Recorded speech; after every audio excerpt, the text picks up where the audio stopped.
இந்த காலத்துல தெரியுது. இப்போ நம்ம இந்த மாதிரி போட்டோ நான் களிக்கு செய்வேன் எங்க வீட்டுல கேளுங்க. எதுலயே வச்சு ஆக்கி போட்டுறானே இல்லையா சொல்லுங்க பாப்போம்.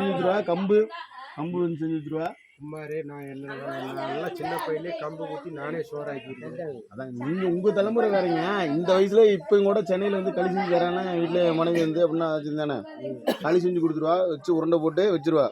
காலையில் எழுந்திரிச்சு அந்த 2 உருண்டை எடுத்து போட்டு தயிர் ஊற்றி நல்லா கரைச்சி சின்ன வெங்காயம் வெட்டி வச்சுருவா. நல்லா வச்சு போட்டு சாப்பிட்டு போயிடுவான். அதே மாதிரி கம்பும் செஞ்சு வச்சுருவா.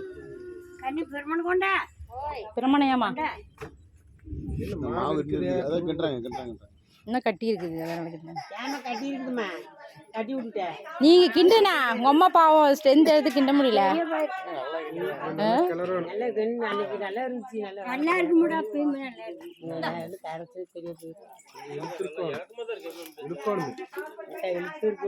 மாமா கூப்பிட்டு காமிங்க. கூப்பிடுங்க. அவ கூப்பிடுறாங்க மாமா. களி கிண்டு காட்டுறாங்க. ஆயா 2 நிமிஷம் கிண்டுங்க வரட்டும். அவரு புருட்டு இருக்குது நல்லா.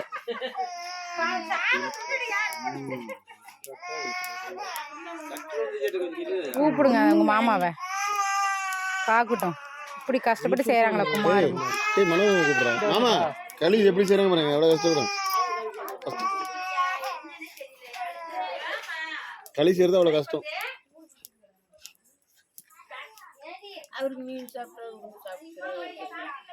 மாமா அவரு தான் களி கேட்டது. இங்க யாருமே இல்ல.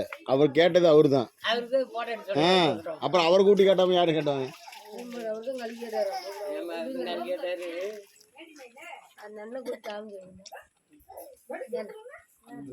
நண்பர் ஒருத்தர் விட்டுட்டாரு.